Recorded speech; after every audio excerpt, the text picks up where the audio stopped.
C. La individualidad que es para sí real, real, en y para sí misma. La autoconciencia ha captado ahora el concepto de sí, que primeramente era solo el que nosotros teníamos de ella, a saber, ha captado el concepto según el cual es en la certeza de sí misma toda realidad, y, a partir de ahora, el fin y la esencia es, para ella, la compenetración dotada de movimiento de lo universal, de las dotes y capacidades con la individualidad. Los momentos singulares de esta plenitud y compenetración anterior a la unidad en la que se han conjuntado son los fines hasta aquí considerados. Han desaparecido como abstracciones y quimeras pertenecientes a aquellas primeras figuras huecas de la autoconciencia espiritual y que tienen su verdad solamente en el ser supuesto del corazón, de la presuntuosidad y las palabras, pero en la razón, que ahora, segura en y para sí de su realidad, no trata ya de hacerse surgir primeramente como fin por oposición a la realidad que inmediatamente es, sino que tiene como objeto de su conciencia la categoría como tal. Se ha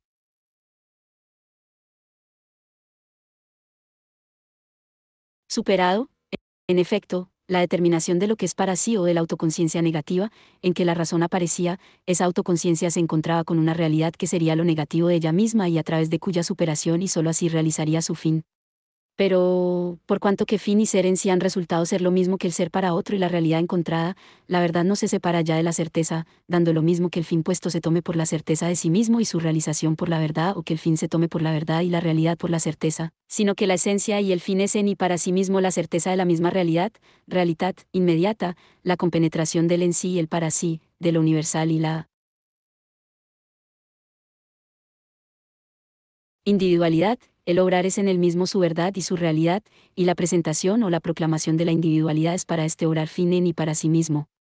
Con este concepto, la autoconciencia ha retornado, por tanto, así, desde las determinaciones contrapuestas que la categoría tenía para ella y para su comportamiento, como autoconciencia primero observadora y luego activa.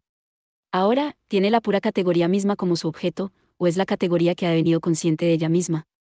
Ajustado, pues, las cuentas con sus figuras anteriores, estas yacen en el olvido tras ella y no se enfrentan como el mundo con que se ha encontrado, sino que se desarrollan solamente dentro de ella misma, como momentos transparentes. Sin embargo, en su conciencia se desdoblan todavía como un movimiento de momentos distintos, que aún no se han conjuntado en su unidad sustancial. Pero la conciencia de sí mantiene en todos ellos la unidad simple del ser. Y del sí mismo, unidad que es su género. La conciencia se ha despojado, así de toda posición y de toda condición de su obrar, sale lozana fuera de sí, y no tiende hacia un otro, sino hacia sí misma. Por cuanto que la individualidad es la realidad en ella misma, la materia del actuar y el fin del obrar son en el obrar mismo. El obrar presenta, por tanto, el aspecto del movimiento de un círculo que por sí mismo se mueve libremente en el vacío, que tan pronto se amplía como se estrecha sin verse entorpecido por nada y que, perfectamente satisfecho, juega solamente en sí mismo y consigo mismo. El elemento en que la individualidad presenta su figura tiene la significación de limitarse puramente a cogerla, es simplemente la luz del día bajo la cual pretende mostrarse la conciencia. El obrar no altera nada ni va contra nada, es la pura forma de la traducción del no ser visto al ser visto, y el contenido que así sale a la luz y se presenta no es otra cosa que lo que tiene ya en sí este obrar. Es en sí, está su forma como unidad pensada, y es real, está su forma como unidad que es, el mismo es contenido solamente en esta determinación de la simplicidad con respecto a la determinación de su tránsito y de su movimiento. A. El reino animal del espíritu y el engaño, o la cosa misma. Esta individualidad en sí real sigue siendo, ante todo, una individualidad singular y determinada, la realidad absoluta como la que se sabe es, por tanto, tal como ella es consciente de sí, la realidad universal abstracta, que, sin cumplimiento y sin contenido, es solamente el pensamiento vacío de esta categoría. Debemos ver ahora cómo este concepto de la individualidad en sí misma real se determina en sus momentos y cómo le entra en la conciencia su concepto de ella misma. 1. El concepto de la individualidad, como individualidad real. El concepto esta individualidad, como ella en tanto que tal es para sí misma toda la realidad, es primeramente resultado, la individualidad no ha presentado aún su movimiento y su realidad, realidad, y es puesta aquí de modo inmediato como simple ser en sí.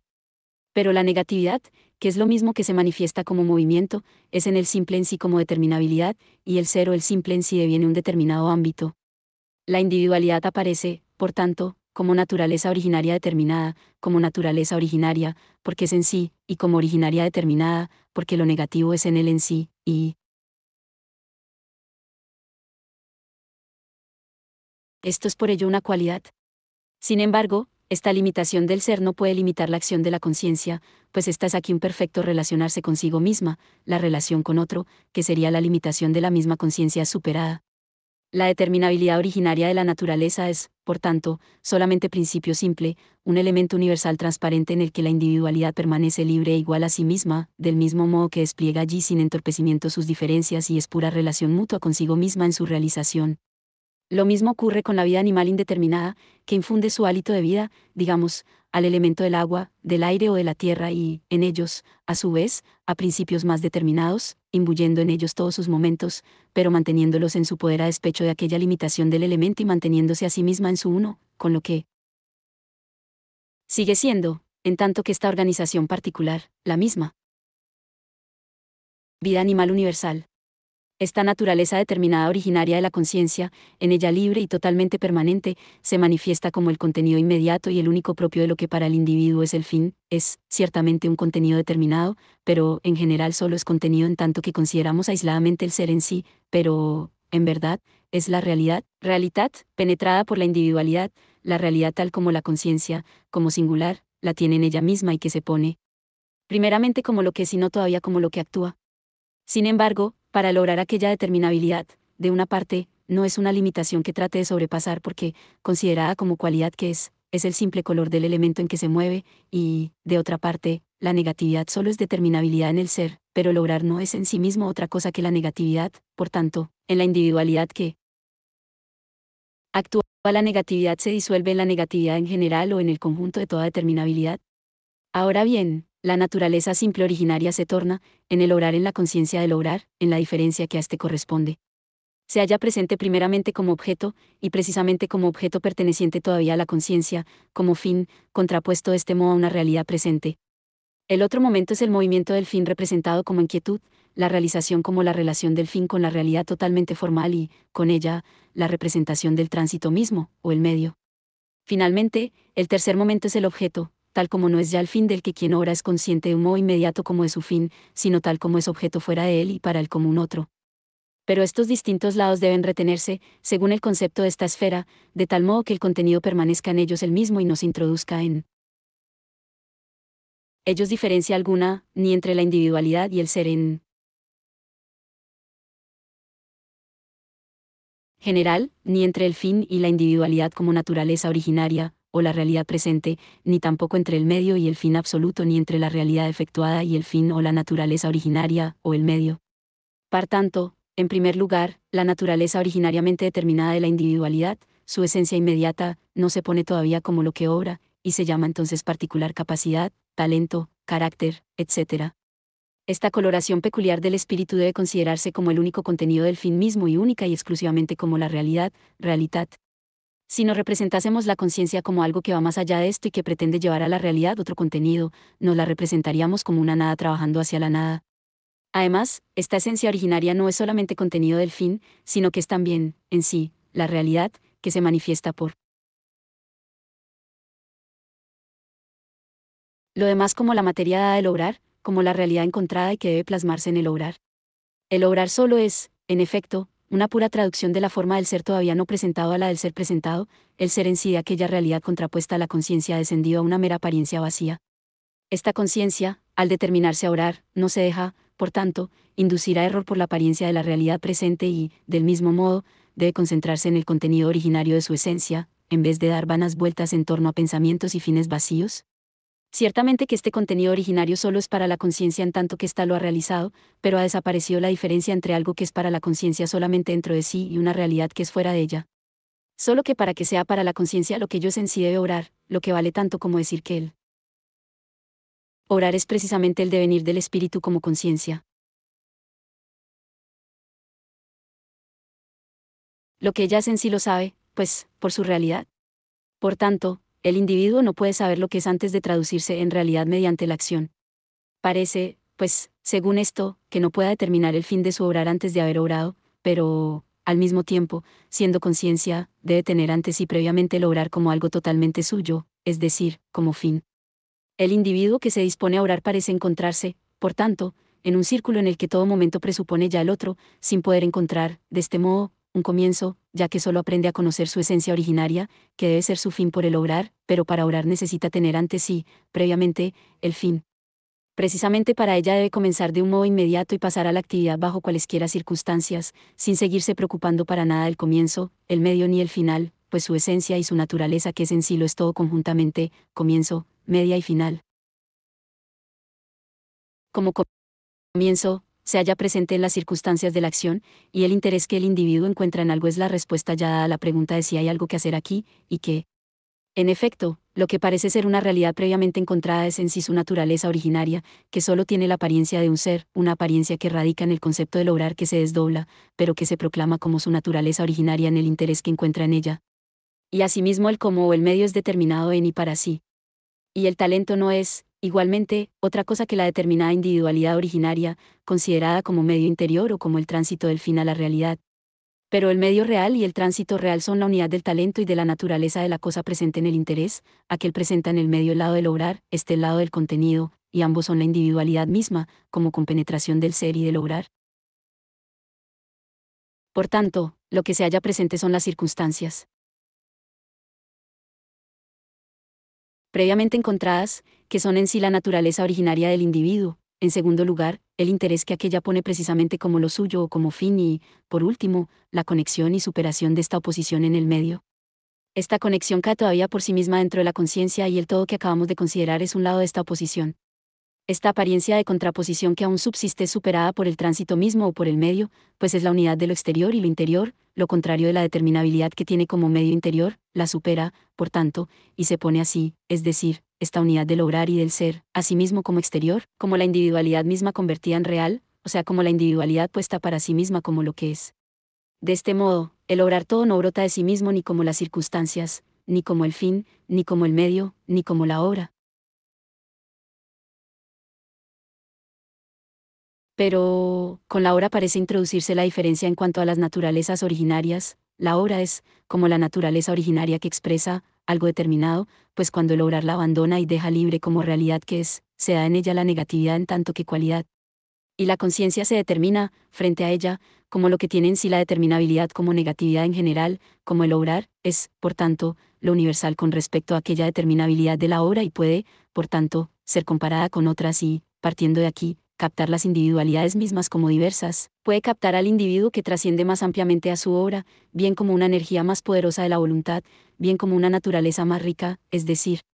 como una naturaleza cuya originaria determinabilidad es más limitada y otra, por el contrario, como una naturaleza más débil y más pobre. Frente a esta diferencia no esencial de magnitud, lo bueno y lo malo expresarían una diferencia absoluta, pero esta no encuentra lugar aquí. Lo que se tomaría de un modo o de otro es del mismo modo un hacer y un obrar, el presentarse y el expresarse de una individualidad y, por consiguiente, todo será bueno y no podría decirse, propiamente hablando, que debería ser lo malo. Lo que se llamaría una obra mala es la vida individual de una naturaleza determinada, que se realiza en ella, y solo se convertiría y corrompería en una obra mala mediante el pensamiento comparativo, el cual, sin embargo, es algo vacío, porque va más allá de la esencia de la obra, que consiste en ser un expresarse de la individualidad que, fuera de esto, no se sabe lo que busca y postula en ella. Dicho pensamiento solo podría afectar a la diferencia antes señalada, pero esta es en sí, como diferencia de magnitud, una diferencia no esencial, que aquí es una diferencia determinada por el hecho de que serían comparadas entre sí diferentes obras o individualidades, pero estas son indiferentes entre sí, cada una de ellas se refiere únicamente a sí misma. La naturaleza originaria es solamente el en sí o lo que podría tomarse como base en tanto que pauta de enjuiciamiento de la obra, y viceversa, pero ambas cosas se corresponden entre sí, para la individualidad no hay nada que no sea por ella o, lo que es lo mismo, no hay ninguna realidad que no sea su naturaleza y su obrar, y ningún obrar ni en sí de la individualidad que no sea real, y solamente estos momentos admiten comparación. Aquí, no hay, pues, margen ni para exaltarse ni para lamentarse o arrepentirse, pues todo esto proviene del pensamiento que se imagina ser otro contenido y otro en sí que la naturaleza originaria del individuo y su desarrollo presente en la realidad. Sea lo que fuere lo que haga y lo que le ocurra, lo hará él y será el mismo. El individuo solo puede tener la conciencia de la pura traducción de sí mismo de la noche de la posibilidad al día de la presencia, del en sí abstracto a la significación del ser real y tener la certeza de que lo que ante él aparece ahora a la luz del día no es otra cosa que lo que antes dormitaba en aquella noche. La conciencia de esta unidad es también, ciertamente, una comparación, pero lo que se compara solo tiene, cabalmente, la apariencia de la oposición, una apariencia formal, que para la autoconciencia de la razón, según la cual la individualidad es en sí misma la realidad, no es más que una apariencia. Por tanto, el individuo solo puede experimentar el goce de sí mismo, puesto que sabe que en su realidad no puede encontrar otra cosa que su unidad con él, es decir, solamente la certeza de sí mismo en su verdad y que, por tanto, siempre alcanza su fin. 2. La cosa misma y la individualidad.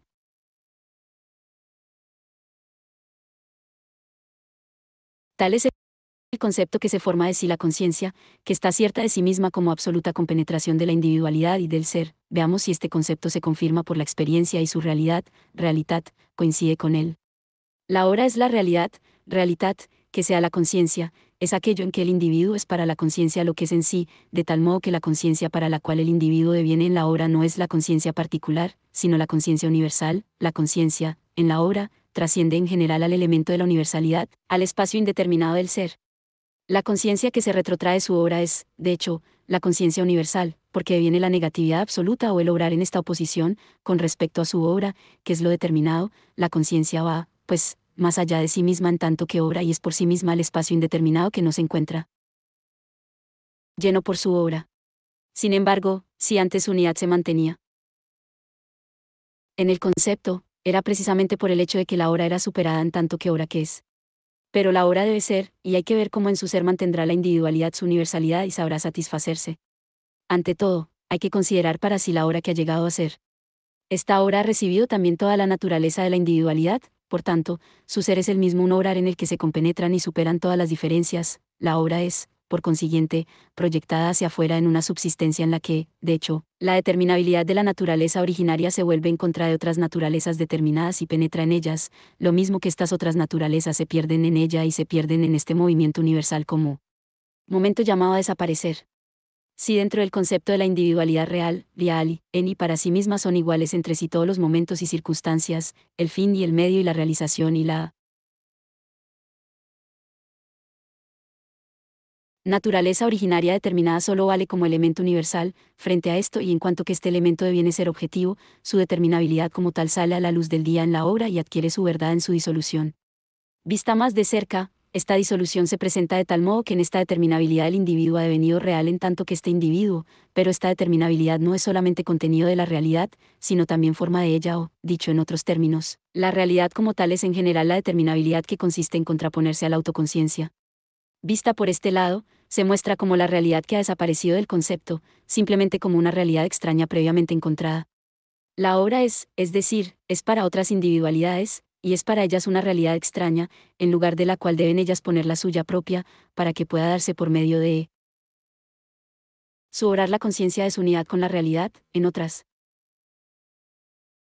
palabras, su interés en aquella obra, puesto por su naturaleza originaria, es otro que el interés peculiar de esta obra, que por ello mismo se convierte en algo distinto. La obra es, por tanto, en general, algo perecedero, que es extinguido por el juego contrario de otras fuerzas y otros intereses y que presenta más bien la realidad, realitat, de la individualidad más bien como llamada a desaparecer que como consumada. Para la conciencia nace, pues, en su obra la oposición entre el obrar y el ser, que en las figuras anteriores de la conciencia era, al mismo tiempo, el comienzo del obrar y que aquí es solamente resultado. Pero esta oposición se había tornado también, de hecho, como hacen tanto que la conciencia procedía a obrar como la individualidad real, reali, en sí, pues el obrar presuponía la naturaleza originaria determinada como él en sí y tenía por contenido el puro consumarse por la consumación misma. Pero el puro obrar es la forma igual a sí misma, de la que difiere, por ello, la determinabilidad de la naturaleza originaria.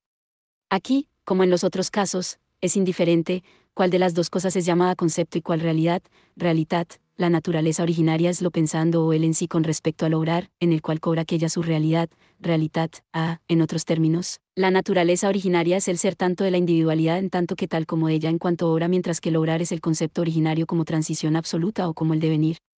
Esta inadecuación entre el concepto y la realidad, realitat, que radica en su esencia, la experimenta la conciencia en su obra, en esta deviene, por tanto, la conciencia como en verdad es, y el concepto vacío que tiene de sí misma desaparece. En esta fundamental contradicción de la obra, que es la verdad de esta individualidad que se es real, reales, en sí, brotan así de nuevo como contradictorios todos los lados de la misma. O, dicho de otro modo, la obra, como el contenido de toda la individualidad, salida del obrar, que es la unidad negativa y retiene presos todos los momentos, colocada en el ser, pone ahora en libertad dichos momentos, y en el elemento de la subsistencia devienen indiferentes entre sí. Concepto y realidad, realitat, se separan, por tanto, como el fin y como lo que es la esencialidad originaria. El que el fin tenga verdadera esencia o el que él en sí se haga fin, es algo fortuito. Y asimismo vuelven a separarse el concepto y la realidad, realitat, como tránsito a la realidad y como fin, o es contingente el que se elija el medio que expresa el fin. Finalmente, reunidos estos momentos interiores, tengan en sí una unidad o no, el obrar del individuo es, a su vez, contingente con respecto a la realidad en general, la dicha decide tanto en pro de un fin mal determinado y de un medio mal escogido como en contra de ellos.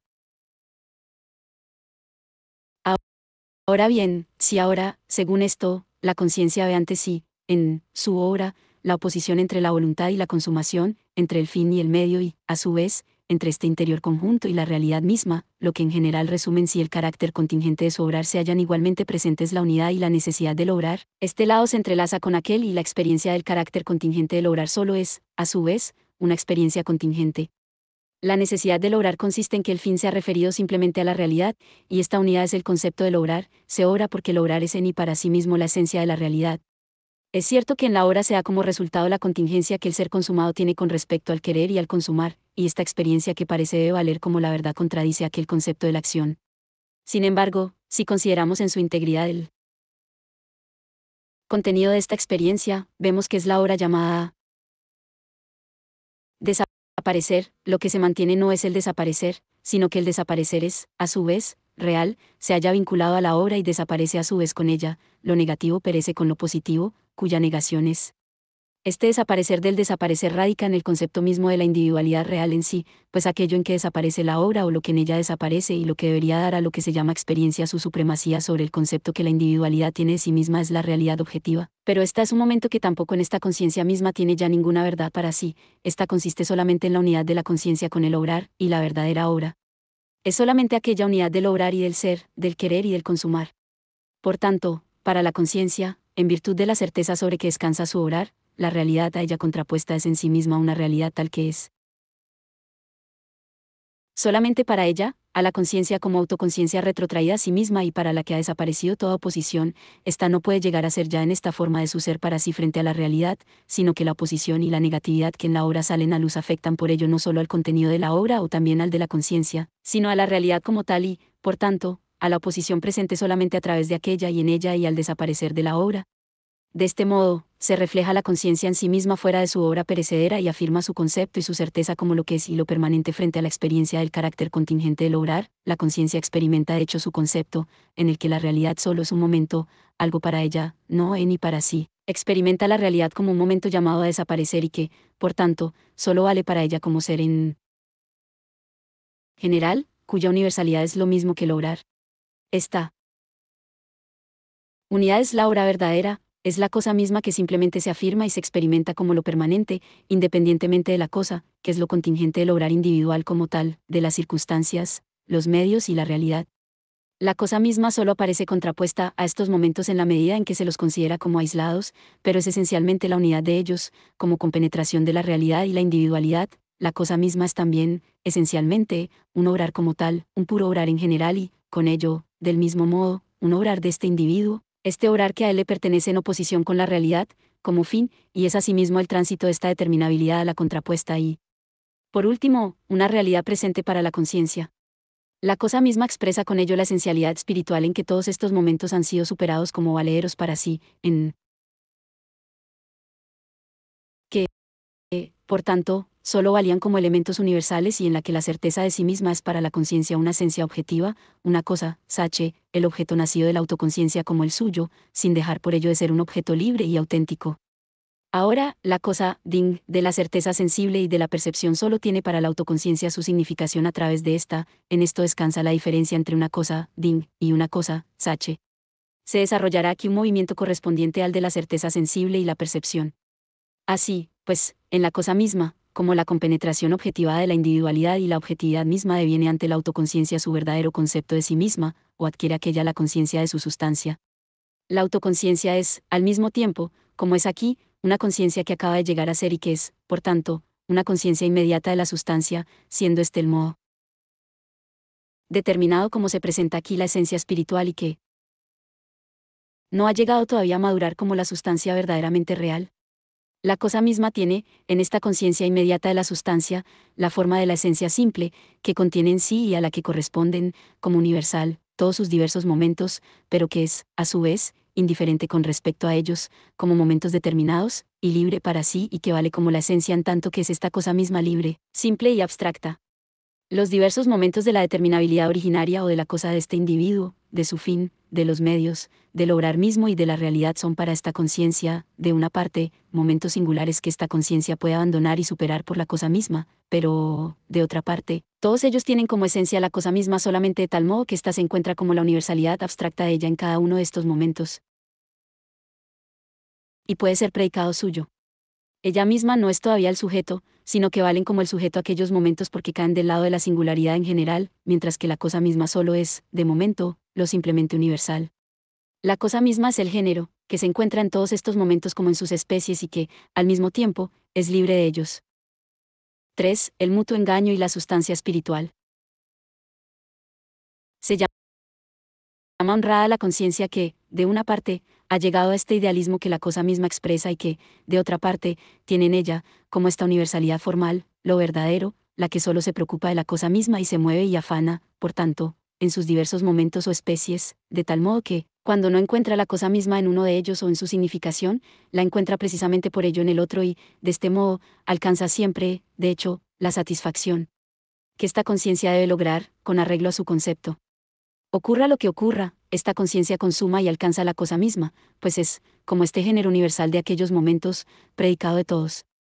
Si no lleva un fin a realidad, lo ha querido, sin embargo, es decir, hace el fin como fin, del puro obrar que no obra nada, la cosa misma, pudiendo por tanto decir, para consolarse, que, a pesar de todo, ha obrado e impulsado algo. Como lo universal contiene en sí mismo lo negativo o lo que tiende a desaparecer. También esto, el hecho de que la obra se anule es también su propio obrar, ha incitado a los otros a esto y encuentra todavía una satisfacción en la desaparición de su realidad, a la manera como los chicos traviesos gozan de sí mismos en la bofetada que reciben, a saber, como causa de ella. O bien, si la conciencia no ha intentado siquiera llevar a cabo la cosa misma ni ha obrado absolutamente nada, es porque no ha podido, la cosa misma, es, para ella, precisamente la unidad de su decisión y de la realidad, afirma que la realidad no sería sino lo posible para ella. Por último, si ha llegado a ser algo interesante para ella, en general, sin su concurso, esta realidad será para la conciencia la cosa misma precisamente por el interés que en ella encuentra, aunque no haya sido producida por ella, si es una dicha que personalmente obtiene, se atiene a ella como a un obrar y a un mérito suyos, y si se trata de un suceso del mundo que de otro modo no le atañe, lo hace también suyo y el interés pasivo es para ella el partido que en pro o en contra adopta y que ha apoyado o combatido. La honradez de esta conciencia y la satisfacción que encuentra en todos los casos consisten de hecho, como claramente se ve, en que no reúne y agrupa sus pensamientos. Los pensamientos que tiene de la cosa misma. La cosa misma es, para ella, tanto su cosa como la ausencia total de obrar, o bien el puro obrar y el fin vacío, o también una realidad inactiva. Esta conciencia hace una significación tras otra al sujeto de este predicado y va olvidándolas a una tras otra. Ahora, en el mero haber querido o también en el no haber podido tiene la cosa misma la significación del fin vacío y de la unidad pensada del querer y el consumar. El consuelo de la anulación del fin que consiste en haber querido, sin embargo, algo o en haber obrado puramente, así como la satisfacción de haber dado algo que obrar a los otros, hace el puro obrar o de un obrar totalmente malo la esencia, pues lo que debe llamarse malo es el obrar que no es obrar alguno. Finalmente, en el caso afortunado de que encuentre la realidad, se convertirá este ser sin obrar en la cosa misma. La verdad de esta honradez consiste, sin embargo, en no ser tan honrada como parece. En efecto, no puede ser tan carente de pensamiento que deje, de hecho, que estos diversos momentos se disgreguen así, sino que tiene necesariamente que tener la conciencia inmediata de su oposición, sencillamente porque se refieren los unos a los otros. El puro orar es esencialmente orar de este individuo, y este orar es no menos esencialmente una realidad o una cosa. Y, a la inversa, la realidad solo es esencial como su orar y también como el orar en general, y así es también realidad. Por tanto, cuando al individuo le parece que solo se trata de la cosa misma como realidad abstracta se halla presente el hecho de que se trata de ella como de su propio obrar. Y, del mismo modo, cuando cree que solo se trata de lograr y del afanarse, no toma en serio esto, sino que se trata de una cosa y de la cosa como la suya. Finalmente, cuando parece querer solamente una cosa y su obrar, se trata, a su vez, de la cosa en general o de la realidad,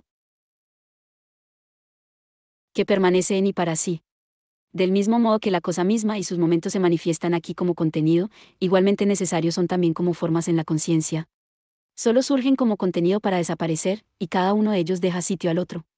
Deben, por tanto, hallarse presentes en la determinabilidad, como momentos superados, pero así son lados de la conciencia misma. La cosa misma está presente como él en sí o su reflexión en sí misma, pero el desplazamiento de unos momentos por otros se expresa en la conciencia de tal modo que dichos momentos no se ponen en sí, sino que son puestos en ella solamente para un otro. Uno de los momentos del contenido es sacado a la luz del día por la conciencia y representado para otro, pero la conciencia, al mismo tiempo, se refleja fuera de ello en sí y lo contrapuesto se halla a sí mismo. Presente en ella, la conciencia lo retiene para sí como lo suyo. A la vez, no hay tampoco uno cualquiera de dichos momentos que se limite solamente a proyectarse hacia el exterior, mientras que otro es retenido solamente en lo interior, sino que la conciencia los mueve alternativamente, pues tiene que hacer tanto del uno como del otro algo esencial para sí y para los demás.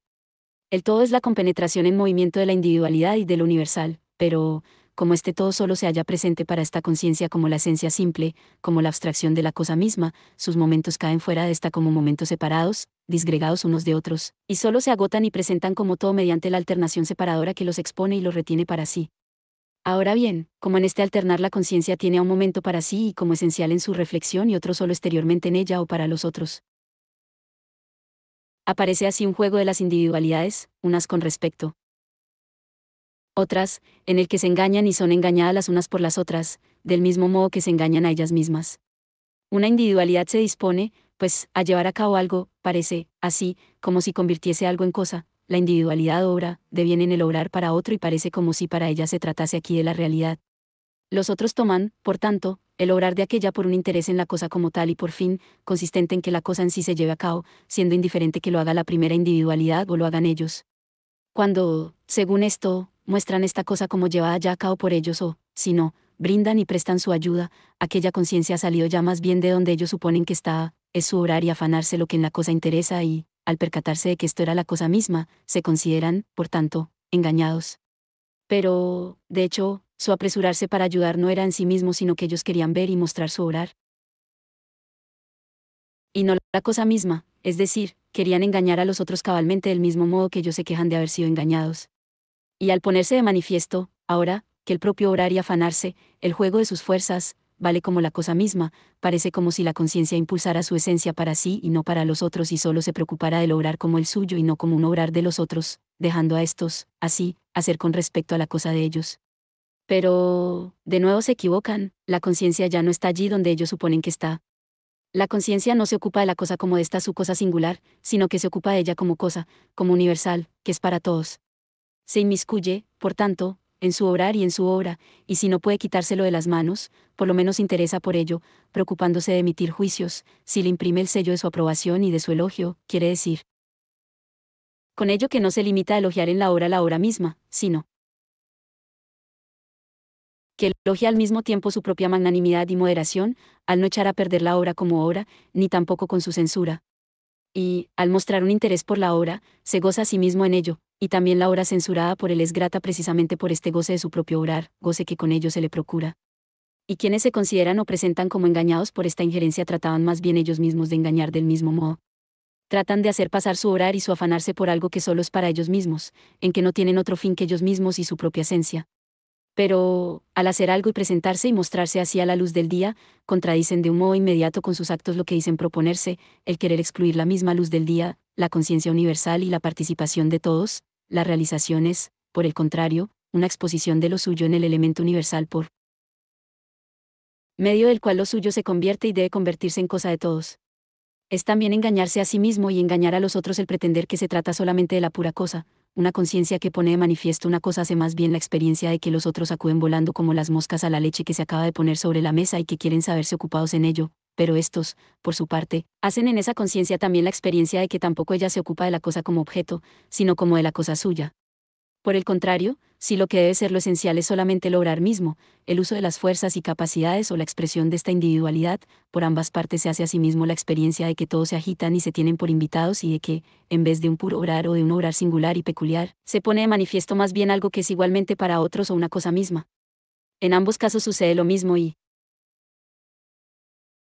solo tiene un sentido distinto frente al que se había admitido y se consideraba que debía valer. La conciencia experimenta ambos lados como momentos igualmente esenciales y, en ello, la experiencia de lo que es la naturaleza de la cosa misma, a saber, que no es solamente cosa contrapuesta al obrar en general y al obrar singular, ni obrar que se contrapone a la subsistencia y que sería el género libre de estos momentos como sus especies, sino una esencia cuyo ser es el obrar del individuo singular y de todos los individuos y cuyo obrar es de un modo inmediato para otros o una cosa, que es cosa solamente como obrar de todos y de cada uno, la esencia que es la esencia de todas las esencias, la esencia espiritual. La conciencia experimenta que ninguno de aquellos momentos es sujeto, sino que se disuelve más bien en la cosa universal misma, los momentos de la individualidad, que para la carencia de pensamiento de esta conciencia valían uno tras otro como sujeto, se agrupan en la individualidad simple, que, al ser esta, es al mismo tiempo inmediatamente universal. La cosa misma pierde, con ello, la relación de predicado y la determinabilidad del universal abstracto y sin vida, y es más bien la sustancia penetrada por la individualidad, el sujeto, en el que la individualidad es tanto como ella misma o como está así como todos los individuos, y lo universal que solo es un ser como este obra de todos y cada uno, una realidad por cuanto que esta conciencia la sabe como su realidad singular y como la realidad de todos. La pura cosa misma es lo que más arriba se determinaba como la categoría, el ser que es yo o el yo que es ser, pero como pensamiento que se distingue todavía de la autoconciencia real, pero, aquí los momentos de la autoconciencia real, en tanto que nosotros los llamamos su contenido, su fin, su obrar y su realidad, así como en tanto que los llamamos su forma, ser para sí y ser para otro, se ponen comunidad con la categoría simple misma, la cual es, así, al mismo tiempo, todo contenido. B. La razón legisladora. La esencia espiritual es, en su ser simple, pura conciencia, y esta autoconciencia. La naturaleza originariamente determinada del individuo ha perdido su significación positiva de ser en sí el elemento y el fin de su actividad, es solamente un momento superado, y el individuo un sí mismo, como sí mismo universal. Y, a la inversa, la cosa formal misma tiene su cumplimiento en la individualidad que obra y se diferencia en sí misma, pues las diferencias de ésta constituyen el contenido de aquel universal. La categoría es en sí, como lo universal de la pura conciencia, y es asimismo para sí, pues el sí mismo de la conciencia es también su momento. La categoría es ser absoluto, pues aquella universalidad es la simple igualdad consigo mismo del ser. Lo que, por tanto, es el objeto para la conciencia tiene la significación de ser lo verdadero es y vale en el sentido de ser y de valer en y para sí mismo, es la cosa absoluta que no padece ya de la oposición entre la certeza y su verdad, entre lo universal y lo individual, entre el fin y su realidad, sino que su ser allí es la realidad y el obrar de la autoconciencia. Esta cosa es, por tanto, la sustancia ética, y la conciencia de ella la conciencia ética. Su objeto vale para esta conciencia, asimismo, como lo verdadero, pues agrupa en unidad de autoconciencia y ser, vale como lo absoluto, pues la autoconciencia ya no puede ni quiere ir más allá de este objeto, ya que en él es cerca de sí misma, no puede, porque ese objeto es todo ser y todo poder, y no quiere, porque es el sí mismo o la voluntad de este sí mismo. Es el objeto real, reales, en el mismo como objeto, pues tienen en la diferencia de la conciencia, se divide en masas que son las leyes determinadas de la esencia absoluta.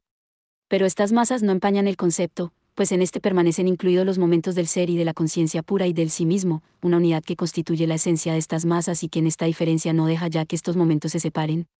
Estas leyes a masas de la sustancia ética son reconocidas de un modo inmediato, no cabe preguntar por su origen ni su justificación, ni indagar tampoco un otro cualquiera, ya que un otro que no fuese la esencia que es en y para sí sería solamente la autoconciencia misma, pero esta no es otra cosa que esta esencia, pues ella misma es el ser para sí de esta esencia, que es cabalmente la verdad porque es tanto el sí mismo de la conciencia como su en sí o pura conciencia. Por cuanto que la autoconciencia se sabe como momento del ser para sí de esta sustancia, expresa en ella el ser allí de la ley, de tal modo que la sana razón sabe de un modo inmediato lo que es justo y bueno. Y tan inmediatamente como lo sabe, tan inmediatamente vale para ella y puede decir, también de un modo inmediato, esto es bueno y justo. Y precisamente esto, se trata de leyes determinadas, de la cosa misma cumplida y plena de contenido. Y lo que así se ofrece de un modo inmediato debe también acogerse y considerarse de modo inmediato, así como de aquello que la certeza sensible enuncia de un modo inmediato como lo que es hay que ver cómo está constituido. Así también aquí hay que ver cómo está constituido el ser enunciado por esta certeza ética inmediata o cómo lo están estas masas de la esencia ética que son de un modo inmediato. Los ejemplos de algunas de tales leyes mostrarán esto, y al tomarlas bajo la forma de máximas de la sana razón dotada de saber no, tendremos nosotros por qué empezar introduciendo el momento que hay que hacer valer en ellas, como leyes éticas inmediatas. Cada cual debe decir la verdad. En este deber, enunciado como incondicionado, se admitirá enseguida una condición, si sabe la verdad. Por donde el precepto rezará, ahora, así, cada cual debe decir la verdad, siempre con arreglo a su conocimiento y a su convicción acerca de ella. La sana razón, precisamente esta conciencia ética que sabe de un modo inmediato lo que es justo y bueno, explicará también que esta condición se hallaba ya unida de tal modo a su máxima universal, que, al enunciar dicho precepto, lo suponía ya así. Con lo cual reconoce, de hecho, que, al enunciar la máxima, la infringe ya de un modo inmediato, decía que cada cual debe decir la verdad, pero suponía que debe decirla con arreglo a su conocimiento y a su convicción acerca de ella, en otros términos, decía otra cosa de lo que suponía, y decir otra cosa de lo que se supone significa no decir la verdad. Una vez corregida la novedad o la torpeza, la máxima se enunciará así, cada cual debe decir la verdad, con arreglo al conocimiento y a la convicción que de ella tenga en cada caso. Pero, con ello, lo universal necesario, lo valedero en sí, que esta máxima se proponía enunciar, más bien se invierte, convirtiéndose en algo totalmente contingente. En efecto, el que se diga la verdad queda confiado al hecho contingente de que yo la conozca y pueda convencerme de ella, lo que vale tanto como afirmar que debe decirse lo verdadero y lo falso mezclado y revuelto, tal como uno lo conoce, lo supone y lo concibe. Esta contingencia del contenido solo tiene la universalidad en la forma de una proposición bajo la cual se expresa, pero, como máxima ética promete un contenido universal y necesario y se contradice a sí misma, con la contingencia de dicho contenido. Y si, por último, la máxima se corrige diciendo que la contingencia del conocimiento y de la convicción acerca de la verdad deben desaparecer y que la verdad debe, además, ser sabida, se enunciará con ello un precepto en flagrante contradicción con lo que era el punto de que se partía. Primeramente, la sana razón debía tener de un modo inmediato la capacidad de enunciar la verdad, pero ahora se dice que debía saber la verdad, es decir, que no sabe enunciarla de un modo inmediato. Considerando el problema por el lado del contenido, este se descarta al exigir que se debe saber la verdad, ya que esta exigencia se refiere al saber en general, se debe saber, lo que se exige es, por tanto, más bien lo que se halla libre de todo contenido determinado. Pero aquí se hablaba de un contenido determinado, de una diferencia en cuanto a la sustancia ética. Sin embargo, esta determinación inmediata de dicha sustancia es un contenido que se manifiesta más bien como algo totalmente fortuito y que se eleva a universalidad y necesidad, de tal modo que más bien desaparece el saber enunciado como ley. Otro precepto famoso es el de ama a tu prójimo como a ti mismo. Es un precepto dirigido al individuo en relación con otros individuos, en que se afirma como una relación entre individuo e individuo, o como relación de sentimiento. El amor activo, pues el inactivo no tiene ser alguno y, evidentemente, no puede tratarse de él, tiende a evitar el mal a un ser humano y a hacerle el bien. A este efecto, hay que distinguir lo que para él es el mal, lo que es frente a este el bien eficiente y lo que es, en general, su bienestar, es decir, que debemos amar al prójimo de un modo inteligente, pues un amor no inteligente le hará tal vez más daño que el odio. Ahora bien, el obrar bien de un modo esencial e inteligente es, en su figura más rica y más importante, la acción inteligente universal del Estado, una acción en comparación con la cual el obrar del individuo como individuo es, en general, algo tan insignificante, que apenas si vale la pena de hablar de ello. Además, aquella acción es tan poderosa, que si oponemos a ella al obrar individual y éste quisiera ser precisamente para sí un delito o defraudar por amor a otro lo universal en lo tocante al derecho y a la participación que tiene en él, ese obrar individual resultaría totalmente estéril y sería irresistiblemente destruido. A ese bien obrar que sentimiento solo le resta la significación de un obrar totalmente individual, de una ayuda en caso extremo, que será algo tan contingente como momentáneo. Lo fortuito determina no solo su ocasión, sino también el sí es o no, en general, una obra, el si esta obra no vuelve a disolverse enseguida y se convierte por sí misma más bien en un mal. Por tanto, este obrar en bien de otros que se enuncia como necesarios de tal naturaleza, que podría tal vez existir y tal vez no, que, el caso se ofrece fortuitamente, es tal vez una obra, es tal vez una obra buena o tal vez no. Así, pues, esta ley carece de un contenido universal, ni más ni menos que la primera que ha sido considerada, y no expresa algo que sea en y para sí, como tendría que hacerlo en tanto que ley ética absoluta. O bien tales leyes se mantienen en el terreno del deber ser, pero carecen de realidad y no son leyes, sino solamente preceptos. Pero, de hecho, se ve claramente por la naturaleza de la cosa misma que es necesario renunciar a un contenido universal y absoluto, pues a la sustancia simple, cuya esencia consiste en ser sustancia simple, es inadecuada toda determinabilidad que en ella se ponga. El precepto, en su absoluteidad simple, enuncia por sí mismo un ser ético inmediato, la diferencia que en él se manifiesta es una determinabilidad, y por tanto un contenido, que se halla bajo la universalidad absoluta de este ser simple. Y, teniendo, según esto, que renunciar a un contenido absoluto, solo puede asignarse al precepto una universalidad formal, o sea, el que no se contradiga, pues la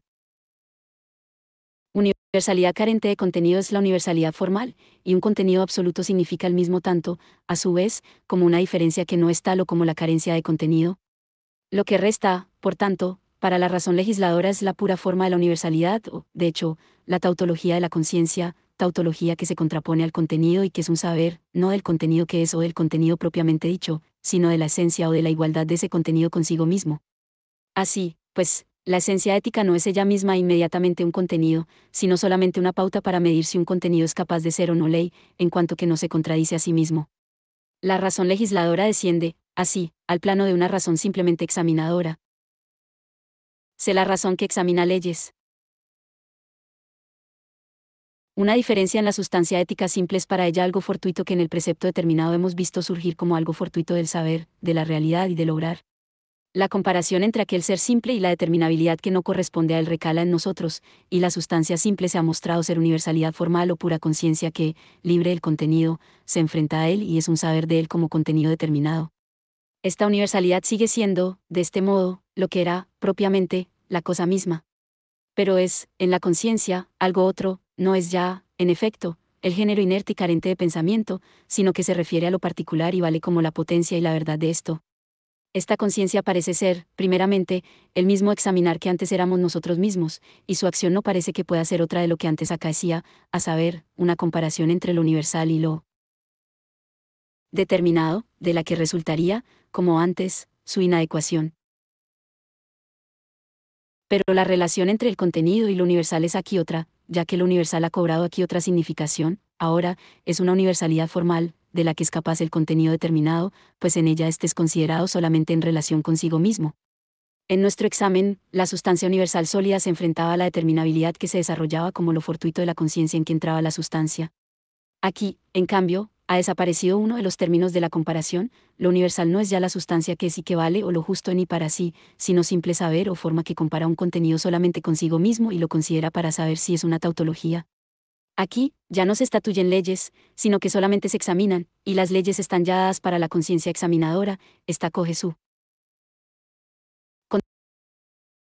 contenido tal y como es simplemente, sin entrar en la consideración de lo singular y lo fortuito adherido a su realidad, como nosotros hacíamos, sino que se detiene en el precepto como tal precepto y se comporta con respecto a él de un modo igualmente simple, como lo que es simplemente su pauta. Pero, por esta misma razón, este examen no va muy lejos, cabalmente por cuanto que la pauta es la tautología y es indiferente hacia el contenido, acoge en sí lo mismo este que el contrapuesto. Si se pregunta si debe ser una ley en y para sí el que exista propiedad, en y para sí, no por razones de utilidad para otros fines, la esencialidad ética consiste precisamente en que la ley sea solamente igual a sí misma y, por medio de esta igualdad consigo misma, se halle fundada, por tanto, en su propia esencia, y no sea algo condicionado. La propiedad en y para sí no se contradice, es una determinabilidad aislada o una determinabilidad que se pone solo como igual a sí misma. Del mismo modo que no se contradice tampoco la no propiedad, la ausencia de propietario de las cosas o la comunidad de bienes. El que algo no pertenezca a nadie, o pertenezca al primero que llegue y se posesione de ello, o pertenezca a todos y a cada uno según sus necesidades o por partes iguales, es una determinabilidad simple, un pensamiento formal, como su contrario, la propiedad. Claro está que si la cosa sin dueño es considerada como un objeto necesario para la satisfacción de una necesidad, será necesario que se convierta en posesión de un individuo cualquiera, y sería contradictorio convertir más bien en ley la libertad de la cosa. Pero por carencia de dueño de la cosa no se supone tampoco una ausencia absoluta de dueño, sino que la cosa deberá convertirse en posesión con arreglo a la necesidad del individuo, y no precisamente para ser guardada, sino para usarla inmediatamente. Pero el velar así por las necesidades, ateniéndose exclusivamente a lo fortuito, es contradictorio con la naturaleza de la esencia consciente, que es la única de que se habla, pues ésta tiene necesariamente que representarse sus necesidades en la forma de universalidad, velar por toda su existencia y adquirir un bien permanente, por donde no coincidiría consigo mismo el pensamiento que se atribuyese fortuitamente la posesión de una cosa a la primera vida autoconsciente que se presentara, con arreglo a sus necesidades. En la comunidad de bienes en que se velase por ello de un modo universal y permanente se harían dos posibilidades, o bien se asignaría a cada uno tanto como necesitara, en cuyo caso se hallarían en contradicción esta desigualdad y la esencia de la conciencia, para la que la igualdad de los individuos es un principio. O bien, con arreglo a este último principio, la distribución se basará en la igualdad, y en este caso la participación no guardaría ya relación con la necesidad, que es, sin embargo, la única que constituye su concepto. Pero, si de este modo la no propiedad se manifiesta como contradictoria solamente porque no se la ha dejado como determinabilidad simple. Lo mismo ocurre con la propiedad cuando se la disuelve en momentos.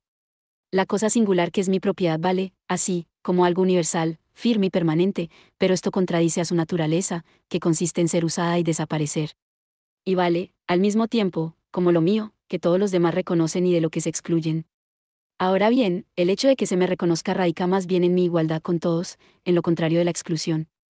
Lo que yo poseo es una cosa, es decir, un ser para otros en general, de modo totalmente universal y sin la determinación de ser solamente para mí, el que yo la posea contradice a su coseidad universal. Por tanto, la propiedad se contradice por todos sus lados ni más ni menos que la no propiedad, tanto una como otra llevan en sí estos dos momentos contrapuestos y contradictorios de la singularidad y la universalidad, pero cada una de estas determinabilidades, representada como algo simple, como propiedad o como no propiedad sin más desarrollo, es tan simple como la otra, es decir, no se contradice.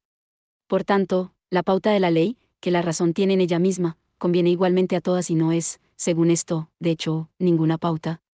Sería, ciertamente, algo bien extraño que la tautología, el principio de contradicción, que para el conocimiento de la verdad teórica se reconoce solamente como un criterio formal, es decir, como algo totalmente indiferente hacia la verdad y la no verdad, debiera ser algo más que esto con respecto al conocimiento de la verdad práctica. En los dos momentos que acabamos de considerar, en los que se cumple una esencia espiritual antes vacía, se han superado el poner determinabilidades inmediatas en la sustancia ética y después el saber de ellas si son o no leyes. Por donde parece llegarse al resultado de que no hay lugar ni para leyes determinadas ni para un saber de ellas. Sin embargo, la sustancia es la conciencia de sí como esencialidad absoluta, que, así, no puede rechazar ni la diferencia presente en ella ni el saber de ella. El que legislar y el examinar leyes hayan demostrado no ser nada, significa que los dos procesos, considerados cada uno de por sí y aisladamente, son solamente momentos inestables de la conciencia ética, y el movimiento en el que surgen tiene el sentido formal de que la sustancia ética se presenta a través de él como conciencia. En tanto que estos dos momentos son determinaciones más precisas de la conciencia de la cosa misma, pueden ser considerados como formas de la honestidad, la cual, como en otros casos se ocupa de sus momentos formales, se afana aquí con un contenido, que debiera ser, de lo bueno y de lo justo y, con un examen de esta verdad firme, creyendo poseer en la sana razón y en el discernimiento inteligente la fuerza y la validez de preceptos. Pero, sin esta honestidad, las leyes no valen como esencia de la conciencia, ni el examen de ellas vale tampoco como un obrar dentro de esta, sino que estos momentos, cuando surgen cada uno para sí de modo inmediato y como una realidad, expresan un estatuir y un ser no valederos de leyes reales y el otro la liberación igualmente no valedera de esas leyes. La ley tiene, como ley determinada, un contenido fortuito, lo que significa, aquí, que es ley de una conciencia singular con un contenido arbitrario. Ese inmediato legislar es, por tanto, la temeridad tiránica que convierte la arbitrariedad en ley y la eticidad en una obediencia a esta, a leyes que son solamente leyes, pero que no son, a la vez, preceptos. Del mismo modo que el segundo momento, en tanto que aislado, el examen de las leyes significa el movimiento de lo inmóvil y la temeridad del saber que se libera de las leyes absolutas por medio del raciocinio y las considera como una arbitrariedad extraña a él. En ambas formas son estos momentos un comportamiento negativo ante la sustancia o ante la esencia espiritual real, reales, en otras palabras, la sustancia no tiene todavía en ella su realidad, realitat, sino que la conciencia los contiene todavía bajo la forma de su propia inmediatez, y la sustancia solamente un querer y un saber de este individuo o el deber ser de un precepto no real y un saber de la universalidad formal. Pero, al superarse estos modos, la conciencia ha retornado al universal y aquellas oposiciones han desaparecido. La esencia espiritual es sustancia real por el hecho de que estos modos no tienen validez en su singularidad, sino solamente como modos superados, y la unidad en la que son solamente elementos es el sí mismo de la conciencia, que, puesto de ahora en adelante en la esencia espiritual, eleva hasta lo real, lo pleno y lo autoconsciente. La esencia espiritual es, según esto, en primer lugar, para la autoconciencia como ley que es en sí, la universalidad del examen, que era universalidad formal que no era en sí, se ha superado. Y es en segundo lugar, una ley eterna, que no tiene su fundamento en la voluntad de este individuo, sino que es en y para sí, la absoluta voluntad pura de todos, que tiene la forma del ser inmediato. Este puro querer no es tampoco un precepto que solamente deba ser, sino que es y vale, es el yo universal de la categoría, que es de un modo inmediato realidad, y el mundo es solamente esta realidad. Pero, por cuanto que esta ley que es vale sin más, la obediencia de la autoconciencia es el servicio a un Señor cuyas órdenes sean una arbitrariedad y en que la autoconciencia no se reconozca. Antes bien, las leyes son pensamientos de su propia conciencia absoluta, pensamientos que ella misma tiene de un modo inmediato. Y no se trata tampoco de que crean ellos, pues si la fe puede intuir la esencia, es una esencia extraña. La autoconciencia ética forma unidad inmediata con la esencia por medio de la universalidad de su sí mismo. La fe, por el contrario, parte de la conciencia singular, es el movimiento de esta conciencia que tiende siempre a acercarse a dicha unidad, sin alcanzar la presencia de su esencia. Por el contrario, aquella conciencia se ha superado como singular, esta mediación se ha llevado a cabo y solo por haber sido llevada a cabo es autoconciencia inmediata de la sustancia ética. La diferencia entre la autoconciencia y la esencia es, pues, perfectamente transparente. Esto hace que las diferencias en la esencia misma no sean determinaciones fortuitas, sino que, en virtud de la unidad de la esencia y de la autoconciencia única, de la que podría provenir la desigualdad, dichas diferencias son las masas en las que la unidad se estructura, infundiéndole su propia vida, espíritus no desdoblados y claros ante sí mismos, figuras celestiales inmaculadas que conservan en sus diferencias la inocencia virginal y la armonía de su esencia. La autoconciencia es, asimismo, un comportamiento simple y claro hacia ellas. Son, y nada más, esto es lo que constituye la conciencia de su relación. Por eso estas leyes valen para la Antígona de Sófocles como el derecho no escrito e infalible de los dioses. No de hoy ni de ayer, sino de siempre este derecho vive, y nadie sabe cuándo ha aparecido. 7. Son. Sin quiero su nacimiento y la circunscribo al punto de su origen, voy ya más allá de ellas, pues yo soy de ahora en adelante lo universal y ellas son lo condicionado y lo limitado. Y si tienen que legitimarse ante mi modo de ver, es que ya he movido su inconmovible ser en sí y las considero como algo que para mí tal vez es verdadero y tal vez no. La disposición ética consiste precisamente en atenerse firme e inconmoviblemente a lo que es lo justo, absteniéndose de todo lo que sea moverlo, removerlo y derivarlo. Se me hace depositario de algo que es propiedad de otro, y yo lo reconozco porque es así, y me mantengo inconmovible en esta actitud. Pero si retengo el depósito para mí, no incurro para nada, según el principio de mi examen, de la tautología, en una contradicción, pues entonces ya no lo considero como propiedad de otro, retener algo que no considero propiedad de otro es perfectamente consecuente. Cambiar de punto de vista no es una contradicción, en efecto, de lo que aquí se trata no es del punto de vista como tal, sino del objeto y del contenido, que no debe contradecirse. Lo mismo que, como hago cuando me desprendo de algo, regalándolo. Puedo cambiar el punto de vista de que algo es mi propiedad por el punto de vista de que es propiedad de otro, sin incurrir con ello en contradicción, exactamente lo mismo puedo seguir el camino inverso. Así, pues, no porque encuentre algo no contradictorio es esto justo, sino que es justo porque es lo justo. Que algo es propiedad de otro, he ahí el fundamento de que se parte, acerca de eso no tengo por qué razonar, no tengo para qué indagar ni dejar que se me ocurran tales o cuales pensamientos, conexiones o consideraciones, ni ponerme a estatuir leyes o examinarlas, mediante tales movimientos de mi pensamiento no haría más que trastrocar aquella actitud, ya que, de hecho, podría a mi antojo hacer que fuera también lo contrario de esto lo conforme a mi saber tautológico indeterminado, convirtiéndolo, por tanto, en ley. Sino que lo justo sea esta determinación o la contrapuesta se determina en y para sí, yo podría, para mí, erigir en ley la que quisiera o ninguna y, desde el momento en que comienzo a examinar, marcho ya por un camino no ético. Cuando lo justo es para mí en y para sí es cuando soy dentro de la sustancia ética, esta es, así, la esencia de la autoconciencia, pero esta es su realidad y su ser allí, su sí mismo y su voluntad. BB, el espíritu. Vi, el espíritu.